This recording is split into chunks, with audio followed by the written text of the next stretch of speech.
El pulping és un tractament facial amb CO2 que el que realitza realment és un peeling de tota la capa superficial de la pell. L'avantatge que tenim de realitzar aquest peeling amb el làser CO2 és la seva facilitat d'aplicació i que es pot realitzar amb tot tipus de pell, és a dir, qualsevol fototip de pell, i a més durant tot l'any,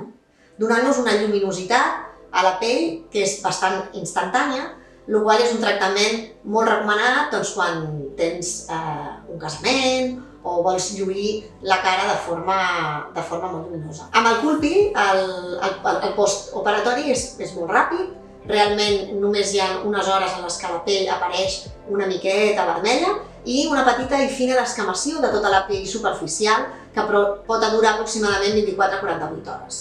Després, la pell apareix molt llisa, fina i amb una lluminositat especial.